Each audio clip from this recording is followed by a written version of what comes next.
биздин сиздерге кайрылуубуздун себеби Акман жайыт комитетине караштуу Алыскы Күрөбөз деген жайлообуз бар биздин. Ошол жайытыбызды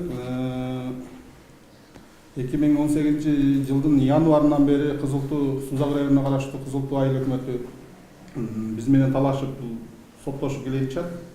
2018 жылы январь айында райондор аралык сотко берген бул тууралуу. Райондор аралык сот муну карап 2018 жылдын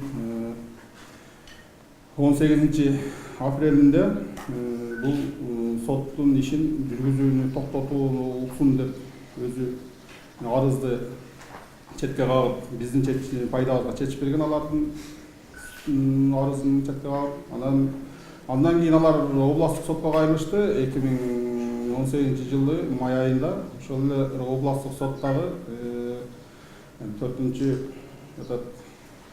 2018 жылы 11 июнда дагы булардын арызын канааттандыруусуз калтырып, мурунку соттун чечимин туура деп алып, биздин пайдабызга чечип берген. Андан кийин жогорку сотко кайрылышты. Жогорку сот 2018 жылдын 16 августунда кайра райондор аралык сотко соттук териштирүү кайрадан башынан башталсын деп райондор аралык сотко кайтарды.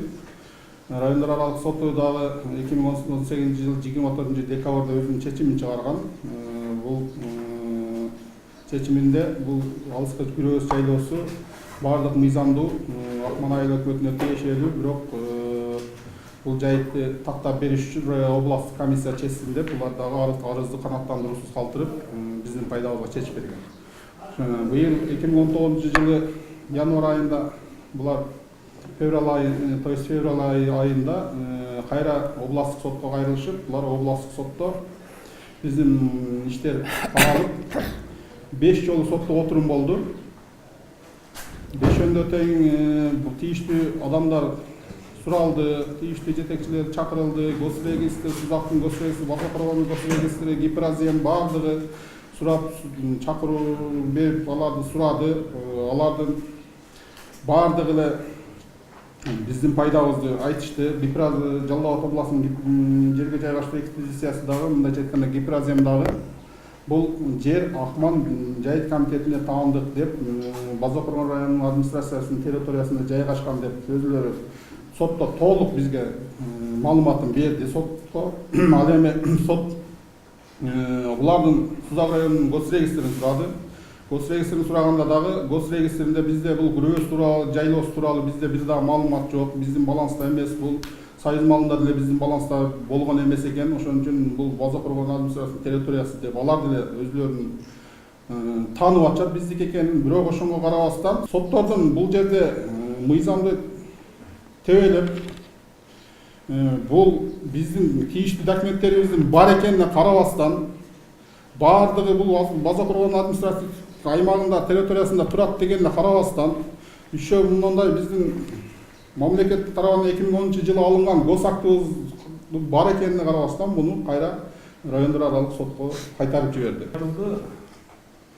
Бул соттук териштирүүгө барып, соттор аркылуу чечиле турган маселе эмес эле. Бул жөн эле административдик жол менен, ошо бийлик немелери, ведомстволор аралык немелер менен де комиссиянын кароосу менен чечиле турган маселе болчу. Анан эми сот өндүрүшүнө алынып, жазса сот өндүрүшүнө алынып карала берет экен. Ал жерде мисалы үчүн азыр айтылып кетти, жер административдик аймактык чекке ылайык бөлүнгөн мыйзам боюнча. Аны мына айтылганда Гиперазиям Жалал Абад областык жерге жайгаштыруу экспедициясы далилдеп берип атат, Сузак госрегистри өзү далилдеп атат, биз далилдеп атабыз. Ошого карабастан ушу сот өндүрүшүнө алып каралып келе жатат. Азыр бул жерде өткөндө эле сотто сөз болду. Маселен, мына мамлекеттик төлөмдөр боюнча сөз болду. Мамлекеттик төлөмдөрдү Сузак салык инспекциясы Кызылтуудан сурабайт. Бул мамлекеттик төлөмдү картографиялык маалыматтар боюнча, жер балансы боюнча кимде турган болсо, ошол жерден суралат. Аны База Коргон салык инспекциясы Акман жайыт комитетинен сурайт. Кызылтуулук туугандар мынандай чыгарган өнөрүнөн улам, же төлөнбөй, же келбей, азырында 782 миңге барып калды. Эгер быйылкы жылы сиз ошондой болот болсо миллиондон артык сумма болуп калды. Бул кимге пайда, кимге зыян? Мамлекеттик төлөм кетип.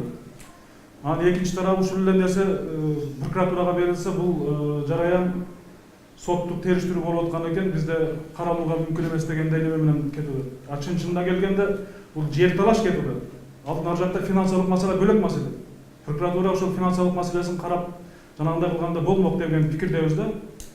Себеби алардын кылган иши кылмыш жаза кодексине ылайык иштер кетүүдө.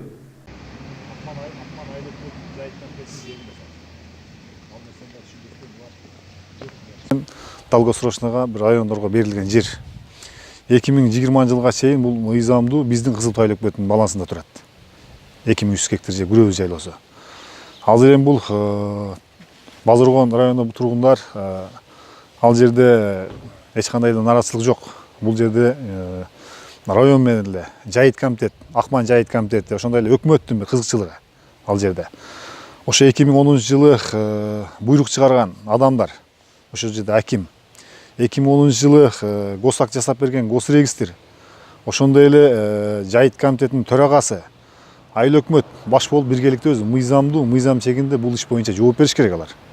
Ошо мыйзамдуу нерсени мыйзамсыз кылып чыгарган булар район менен, биздин Сузак району менен, ошондой эле Жалал Абад областы менен комиссиянын негизинде булар биргеликтүү иш алып барыш керек эле. Булар акимдин буйругу менен эле ошондой эле госрегистрдин ошо жасаган госаксы боюнча булар мыйзамсыз госакталып алышкан.